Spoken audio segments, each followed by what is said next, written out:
नमस्कार, city centre में स्वागत है आपका। मैं हूं अमृत तिवारी और अहम खबर अनूपपुर से, जहां किरण घाट के जंगलों में लगी है भीषण आग। 2 दिन से जंगल में आग धधक रही है। आग की लपटें कई किलोमीटर दूर तक फैली हुई नजर आ रही हैं। महुआ चुनने के लिए आग लगाने का शक जाहिर किया जा रहा है। तो यहां पर अनूपपुर के अमरकंटक मार्ग पर मौजूद किरण घाट और आसपास के जंगलों में पिछले 2 दिनों से आग लगी हुई है। तस्वीरें देखिए आप, आग की लपटें कई किलोमीटर दूर तक फैली हुई हैं, जिससे पर्यावरण को भारी नुकसान हो रहा है। वन विभाग का अमला सीमित संसाधनों के साथ आग पर काबू पाने की कोशिश में जुटा है।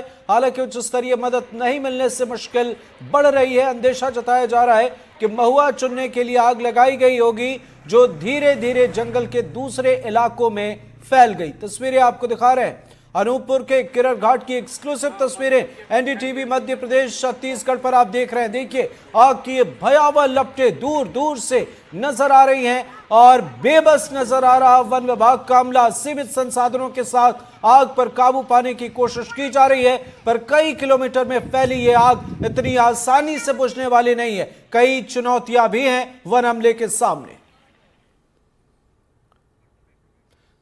तो किरण घाट के जिस इलाके में आग लगी है, वहां ग्राउंड जीरो से ज्यादा जानकारी हमारे सहयोगी आशीष सेन दे रहे हैं। देखिए रिपोर्ट। कहते हैं कोई बात जंगल की आग की तरह फैलती है। ये कहावत यहाँ पे बिल्कुल सटीक बैठती है। हम अभी मौजूद हैं अनूपपुर जिले के रीवा अमरकंटक मार्ग पर। यह मार्ग इधर से आप देख सकते हैं, पीछे अमरकंटक अनूपपुर की ओर से अमरकंटक की ओर जा रही है। और यहाँ पे आपको मैं दिखा देना चाहूंगा कि यह किरण घाट है, जहाँ पे आज बीते 48 घंटों से आग जंगल में लगी हुई है। वन विभाग यहाँ पे आग बुझाने की मशक्कत तो कर रहा है, लेकिन यह अभी तक जंगल की आग है जो काबू नहीं की जा सकती है। आपको दिखा दें, हम अपने कैमरामैन से बोलेंगे कि दिखाएं कि इस जंगल में जहां जहां तक दूर दूर तक नजर जा रही है, वहां आग जल रही है। और जंगल की आग जो इतनी आसानी से बुझने वाली नहीं है। आपको बता दूं कि यह जो किरण घाट है, यह बीते 2 वर्षों से क्षतिग्रस्त रहा है और इस पे निर्माण कार्य हुए हैं। इसके पत्थर को रोकने के लिए यहाँ पास जो जाली लगाई गई थी, वह भी जलकर राख हो चुकी है। देख सकते हैं रास्ते में इतना धुआं है कि यहाँ से आवागमन करने वालों को काफी दिक्कतों का सामना करना पड़ रहा है। यहाँ पे राहगीर आ रहे हैं और फिर कुछ टाइम रुकने के बाद ही यहाँ से निकल पा रहे हैं। इस किरण घाट में जो विशाल पेड़ हैं, वह भी आग की चपेट में आ चुके हैं। नुकसान का अभी कोई भी आकलन नहीं किया जा सकता है। इस जंगल में जंगली जानवर भी रहते हैं और जीव जंतुओं को भी काफी इस जंगल की वजह से नुकसान, जंगल में आग लगने की वजह से नुकसान हो रहा है। अभी फिलहाल बता दूं कि डीएफओ अनूपपुर से बात करने के बाद उन्होंने बताया कि कुछ दमकल की गाड़ियां आ रही हैं जो आग पर काबू पाएंगी, लेकिन जो वर्तमान में इस जमीनी हकीकत है, जो देखने पे दिख रहा है कि यह आग पर काबू नहीं पाया जा सकता है। फिलहाल बता दें, गर्मी के दिनों में जिस प्रकार से आप देख सकते हैं, मेरे पीछे ही आग किस प्रकार से जल रही है। मैं कैमरामैन को बोलूंगा कि थोड़ा सा नजदीक आए और दिखाएं कि यह आग किस प्रकार से हवा के साथ लपट मार रही है और यहाँ पे सांस लेना भी मुश्किल हो रहा है।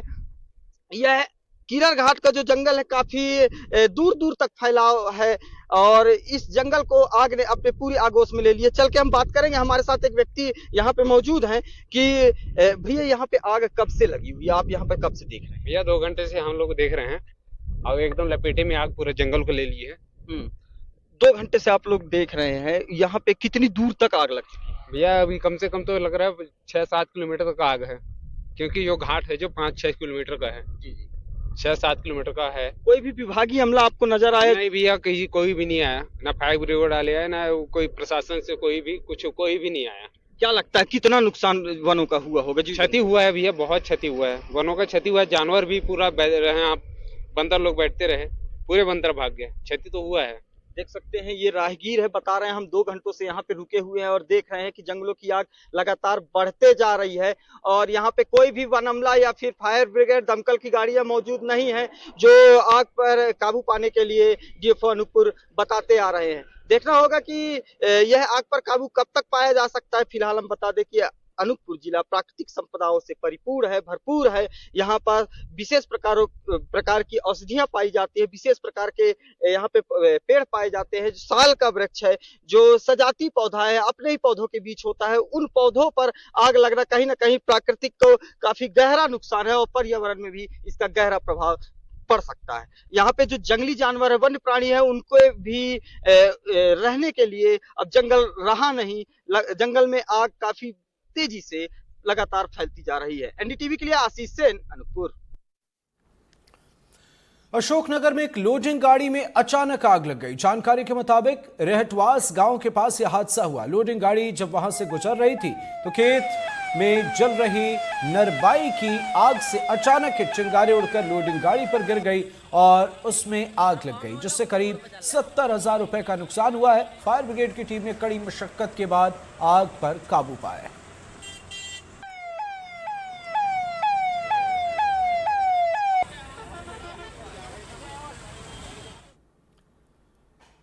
इधर बेमेतरा में आंगनबाड़ी कार्यकर्ताओं ने जिला कार्यक्रम अधिकारी के खिलाफ मोर्चा खोल दिया है। फर्जीवाड़े की शिकायत पर कार्रवाई नहीं होने से नाराज हैं आंगनबाड़ी कार्यकर्ता, भूख हड़ताल पर बैठे हैं। आंगनबाड़ी कार्यकर्ताओं का आरोप है कि 15 से 20 साल की अनुभवी कार्यकर्ताओं को सहायिका पद पर रखने के बजाय कम अनुभव वाले लोगों को वरीयता दी गई। हड़ताल कर रही आंगनबाड़ी कार्यकर्ताओं ने नियुक्ति में लेन देन के भी आरोप लगाए हैं। आंगनबाड़ी कार्यकर्ताओं ने जिला कार्यक्रम अधिकारियों को हटाने तक भूख हड़ताल पर बैठने का ऐलान किया। अंतिम व्यक्ति तक अगर स्वास्थ्य सेवाएं सहित अन्य सुविधाएं पहुंचाने की जिम्मेदारी होती है, वो है आंगनबाड़ी कार्यकर्ता। और आंगनबाड़ी कार्यकर्ता ही अगर नाराज हो जाए तो शासन की योजनाओं का अंतिम व्यक्ति तक कैसे पहुंचा जा सकता है। एक छोटी सी इनकी मांग है कि यहाँ के जो जिला कार्यक्रम अधिकारी हैं सिसोदिया, उसको लेकर ये महिला आक्रोशित है। अब देखिए कितनी ये भीड़ जो आई है महिलाओं की, ये पूरी भीड़ आई है। इसमें से जो इनके आंगनबाड़ी कार्यकर्ता है, जुझारू आंगनबाड़ी कार्यकर्ता संघ की अध्यक्ष विद्या जैन, वो भूख हड़ताल पर बैठ गई है। और बिल्कुल सीधा सीधा इनका आरोप था कि आरोप यह है कि आंगनबाड़ी की जो सहायिकाओं की नियुक्ति है उसमें फर्जीवाड़ा हुआ है, लेन देन हुआ है। चलिए हम सीधा बात करते हैं, क्योंकि इसके पहले इन्होंने हल्ला बोलकर घेराव किया था और पूरे जो है जिले की आंगनबाड़ी कार्यकर्ता आई हुई थी और आज वो भूख हड़ताल पर बैठ गई है। आपको बता दूं कि अभी वर्तमान में जो टेम्परेचर है वो 43 डिग्री, यानी आप सोच सकते हैं कि 43 डिग्री का टेम्परेचर है और ये महिला जो है भूख हड़ताल में बैठी है। इसके अलावा इनके साथ आंगनबाड़ी कार्यकर्ता और सहायिकाएं बैठी हुई है। चलिए सबसे पहले चीज, आखिर इस भूख हड़ताल जैसी नौबत क्यों उठानी पड़ी आपको?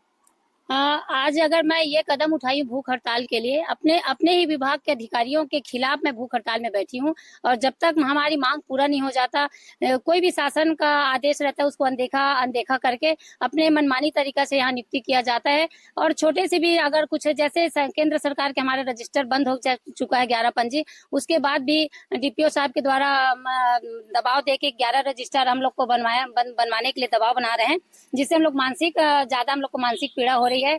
और जब भी आवाज उठाने की कोशिश करते हैं, निरीक्षण टीम हर गांव में, हर केंद्र में निरीक्षण कराने के भेज दिया गया है, ताकि हम लोग डर से अपना आवाज दबा दें। आखिर क्या मुद्दा था? आप बोल रही थी कि क्यों भर्ती नहीं कर रहे, क्या बोलते हैं उसको, क्या बोलते हैं अधिकारी? कितने साल के आप अनुभव हैं आप? 10 साल के बोलते हैं, लेकिन हम लोग को 16 साल 17 साल 20 साल हो गए हैं तो भी से नहीं लेते हैं हम लोग।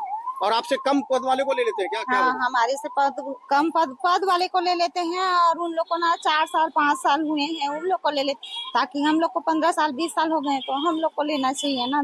12वीं भी योग्यता है। बिल्कुल, ये देख सकते हैं कि आंगनबाड़ी सहायिका जो दावेदार थी, उनका कहना है कि जो है नियम विरुद्ध किया गया है, यानी जो क्रेश कोर्स, यानी जैसे कि अधिकारी से मेरी बात हुई, उन्होंने हाईकोर्ट का आदेश है, जबकि यहाँ के आंगनबाड़ी कार्यकर्ता ये संघ की जो अध्यक्ष, उनका कहना है कि अलग अलग नियम है दोनों के लिए, और दोनों को बराबर नियम के तहत लेना चाहिए तो किसी प्रकार की कोई परेशानी नहीं होगी। लेकिन जानबूझकर अधिकारी जो है वो क्रेश कार्यकर्ता को ले रहे हैं और जो अनुभव रखे 10 साल 15 साल 20 साल 25 साल के सहायिका, उनकी भर्ती नहीं की जा रही है। यानी कहीं ना कहीं गंभीर मामला है। एनडीटीवी के लिए बेमेतरा से सुजीत शर्मा।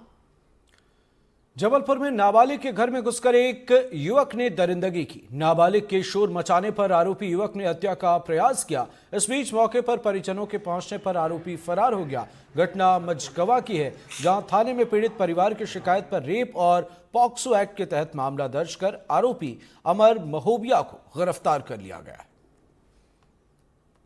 थाना मझगुआ के ग्राम में एक 12 वर्ष की लड़की के साथ अमर सिंह महोबिया नाम के व्यक्ति के द्वारा एक घर सुना पाकर उसके घर में कोई नहीं होने से उसके संग गलत काम किया गया और उसको धमकी भी दी गई। इस सूचना पर तत्काल थाना मझगुआ में रेप का और पास्को एक्ट का अपराध दर्ज कर आरोपी अमर सिंह महोबिया को गिरफ्तार कर लिया गया है और आगे इसमें विवेचना की जा रही है।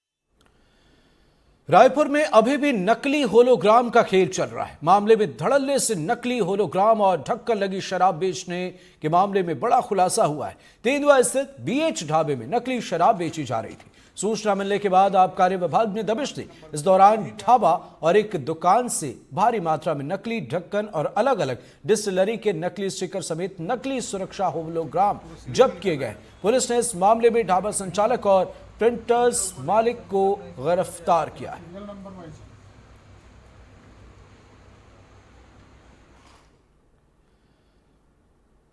ग्वालियर में डॉग को लेकर विवाद बढ़ गया है। युवक ने कुत्ते को पीट कर मार डाला तो पालतू कुत्तों को लेकर विवाद हुआ था। आरोपी नितिन अपने पड़ोस के घर में लोहे की छड़ के साथ घुसा और वहां बैठे पालतू कुत्ते की जान ले ली। युवक ने एक के बाद एक कई बार वार किए, जिसे कुत्ता सह नहीं सका और उसने दम तोड़ दिया। हैवानियत की तस्वीर माधवगंज थाना क्षेत्र की है। फिलहाल तस्वीर सामने आने के बाद पुलिस ने फरार चल रहे आरोपी नितिन की तलाश शुरू कर दी।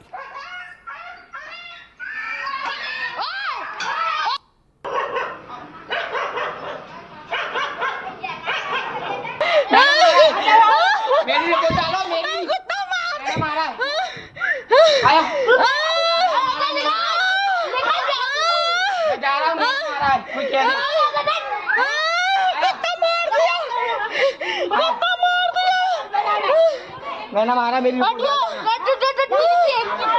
मार दिया मेरी कुत्ता लो मेरी कुत्ता मैंने मारा आया जा रहा हूं मारा कोई क्या कुत्ता मार दिया मैंने मारा। और खबर गरियाबंद से, जहां घर के बाहर खेल रहे 4 साल के मासूम बच्चे पर तेंदुए ने हमला कर दिया। घायल बच्चे का अस्पताल में इलाज जारी है। तेंदुए के हमले से ग्रामीणों में दहशत का माहौल है। जानकारी के बाद वन अमले ने ग्रामीण के लिए अलर्ट जारी किया है। ग्रामीण इलाके में बच्चा घर के बाहर खेल रहा था, तब तेंदुए ने बच्चे पर हमला किया। गनीमत रही कि बच्चे की आवाज सुनकर दादाजी मौके पर पहुंचे। बच्चे को बचाकर अस्पताल ले जाया गया।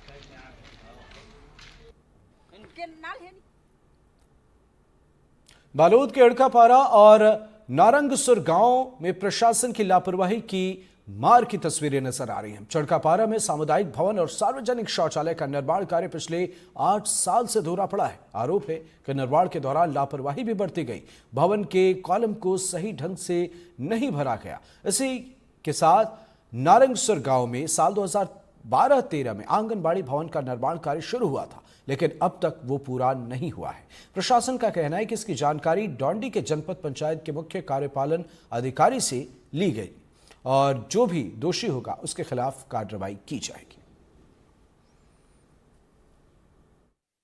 ये भवन हर लगभग 5-6-7 साल हो गए बंद है और आम पब्लिक ला जो सामुदायिक भवन बना थे ओकर से आम पब्लिक ला सुविधा वो मिल नहीं पाते।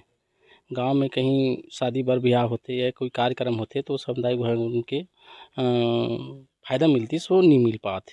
निर्माण पूर्ण अभी तक नहीं हुआ, का कारण है कर? अब बोला ओकर सरपंच है वही बता सकते ओकर कारण का है। पीछे में भी कुछ बना थे ओकर पीछे है सार्वजनिक शौचालय बना थे, वो भी अधूरा है, वो भी 10 साल होते। आंगनबाड़ी 2012 के बने हैं। आंगनबाड़ी आज तक से मैडम नहीं है ना।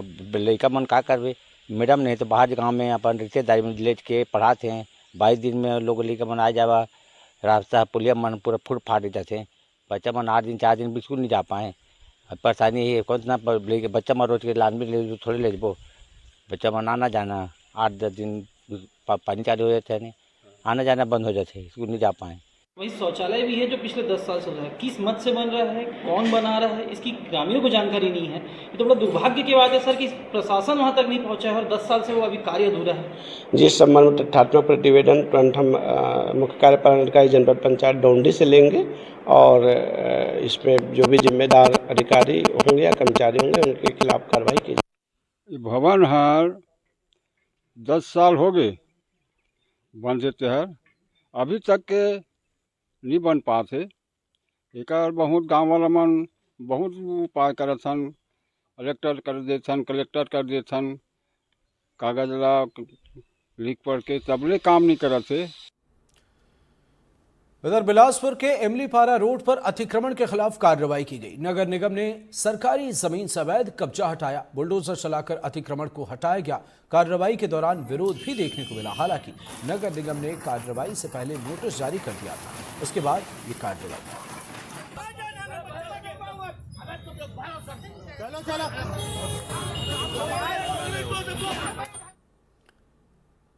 राजनांदगांव के मेडिकल कॉलेज में रेडियोलॉजिस्ट और टेक्नीशियन की कमी से मरीज परेशान है। जांच प्रभावित हो रही है। मेडिकल कॉलेज में सिर्फ एक रेडियोलॉजिस्ट है। इस मेडिकल कॉलेज में राजनांदगांव जिला, खैरागढ़ जिला, मोहला मानपुर जिला और बालोद जिले के मरीज अपना उपचार कराने पहुंचते हैं, लेकिन रेडियोलॉजिस्ट और टेक्नीशियन की कमी की वजह से उन्हें मायूसी हाथ लगती है।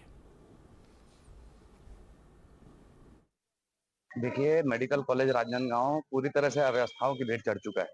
आज वहाँ चाहे डॉक्टरों की कमी से जूझ रहा हो, चाहे उसके अधीक्षक वहाँ लापता रहते हैं, जो डॉक्टर हैं भी वो भी ड्यूटी में नहीं रहते हैं और वहाँ के मरीजों की लगातार शिकायतें आती हैं कि वो अपने क्लिनिकों में ज्यादा व्यस्त रहते हैं। वहाँ पे दुर्व्यवहार होता है मरीजों के साथ। उसके अलावा रिफर का जो खेल चल रहा है, ना MRI मशीन है, ना CT स्कैन की मशीन है। स्वास्थ्य मंत्री आते हैं राजनांदगांव में, केवल अपनी पीठ थपथपाने का काम करते हैं, लेकिन मूलभूत व्यवस्थाओं की जानकारी नहीं लेते। यहाँ एक ऐसा सिंडिकेट चल रहा है जो रिफर करने के नाम से यहाँ मिलीभगत चल रही है कॉलेज की लोगों की और जो प्राइवेट अस्पताल है उनकी। यहाँ लगभग 4 जिलों के जो मेडिकल सुविधाएं लेने 4 जिलों के लोग आते हैं, लेकिन चारों को ऐसे अवस्थाओं से जूझना पड़ता है।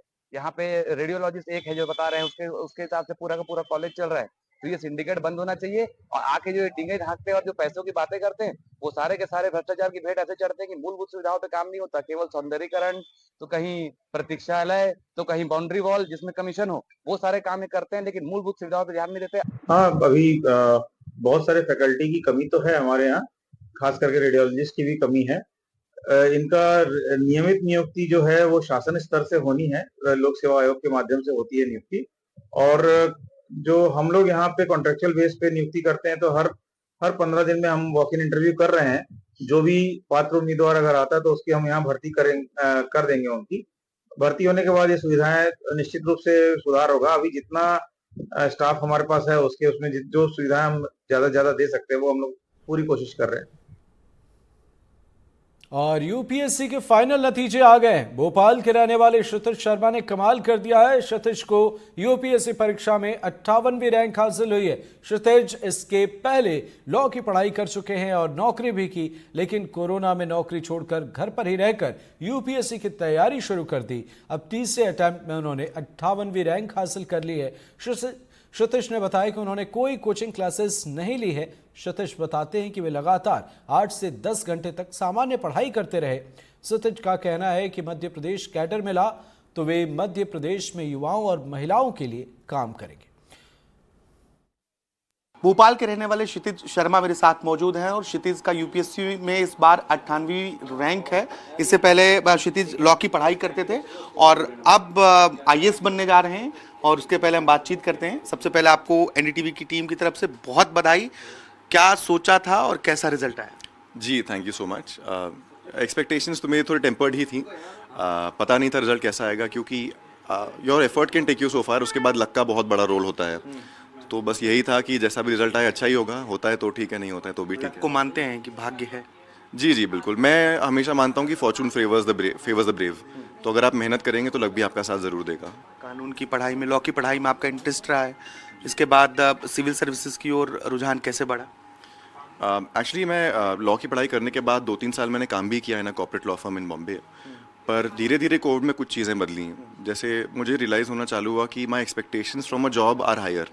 मुझे सिर्फ सैलरी के लिए एक नौकरी नहीं करनी है, और I also want to give back to society in some form of the other.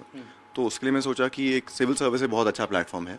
और कोविड में मैंने देखा भी कैसे एमपी में सिविल सर्विस ने बहुत काम किया, बहुत प्रोएक्टिवली काम किया। उससे भी मुझे इंस्पिरेशन मिला। तो तभी मैंने अक्टूबर 2021 में अपनी जॉब से रिज़ाइन किया। फिर कुछ समय बाद तैयारी चालू की। कैसे तैयारी की और ये आपका कौन सा अटेम्प्ट था? जी ये मेरा 3rd अटेम्प्ट था और तैयारी मैंने घर से रहकर ही करी। जी कोचिंग वगैरह आपने कुछ क्लासेस वगैरह को ज्वाइन नहीं किया, सिर्फ सेल्फ स्टडी किया? बाय एंड लार्ज जी सेल्फ स्टडीज़ ही किया था। टेस्ट सीरीज़ वगैरह ऑफ कोर्स मैंने लिए थे, बट ऐसे कोचिंग या क्लासेस मैंने कहीं अटेंड नहीं किए।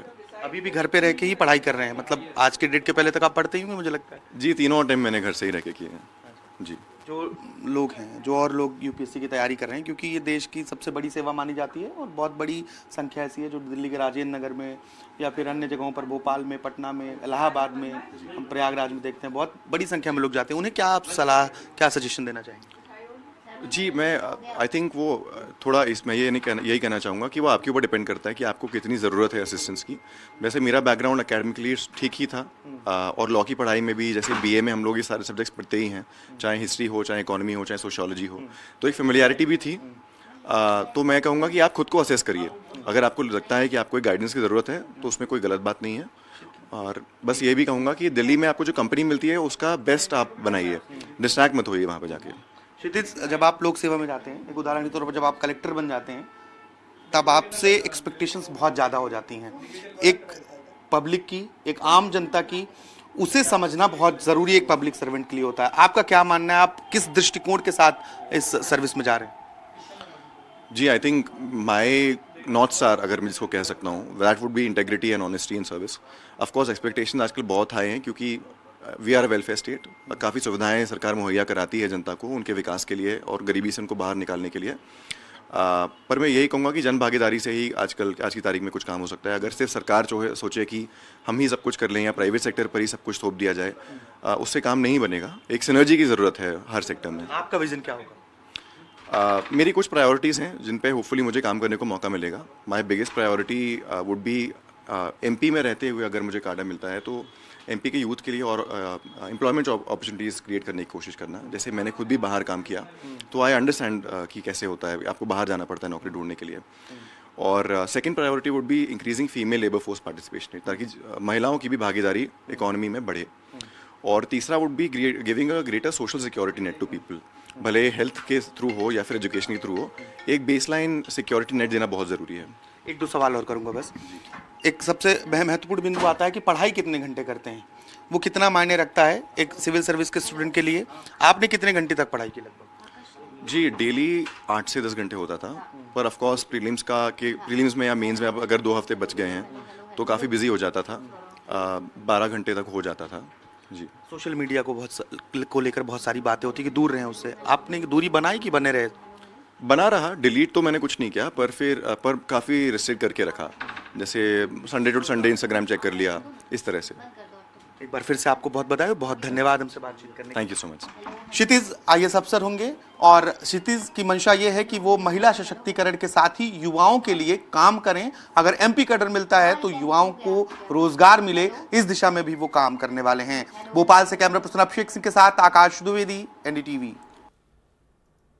और अहम खबर रायपुर से, जहां बढ़ती गर्मी की वजह से सरकार ने छुट्टी की घोषणा की है। स्कूल शिक्षा विभाग ने आदेश जारी किया है। 25 अप्रैल से ग्रीष्मकालीन अवकाश की घोषणा, 15 जून तक ग्रीष्मकालीन अवकाश। तो ये बड़ी खबर आपको बता रहे हैं राजधानी रायपुर से, जहां बढ़ती गर्मी की वजह से सरकार ने, शिक्षा विभाग ने बड़ा फैसला लिया है और छुट्टी की घोषणा की गई है। स्कूल शिक्षा विभाग ने बाकायदा आदेश भी जारी कर दिए हैं। अब 25 अप्रैल से ग्रीष्मकालीन अवकाश की घोषणा कर दी गई है, जो कि 15 जून तक रहेगी। यानी 15 जून तक ग्रीष्मकालीन अवकाश, 25 अप्रैल से 15 जून तक ये फैसला लिया गया है। बड़ा फैसला स्कूल शिक्षा विभाग और सरकार की तरफ से। राजधानी रायपुर से ये अहम खबर आपको बता रहे हैं। बढ़ती गर्मी की वजह से ये अहम फैसला लिया गया है, बच्चों को बड़ी राहत मिलेगी। स्कूल शिक्षा विभाग ने बाकायदा आदेश जारी कर दिए हैं। अब 25 अप्रैल से लेकर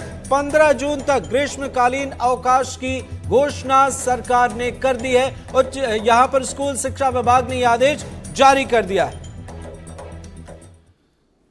और खबर शिवपुरी से, जहां माधव टाइगर रिजर्व कॉरिडोर में लगी है आग। आग लगने से कॉरिडोर को बड़े नुकसान की खबर है। आग लगने के कारणों की जांच में पार्क प्रबंधन जुटा हुआ है। बीड़ी सिगरेट से आग लगने की जताई जा रही आशंका।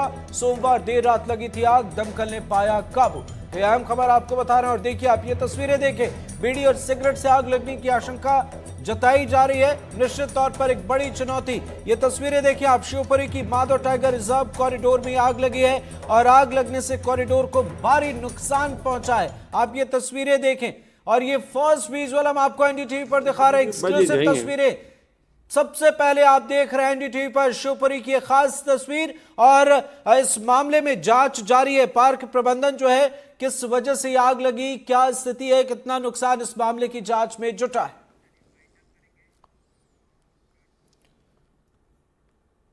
और इसी के साथ सिटी सेंटर में फिलहाल इतना ही। नमस्कार।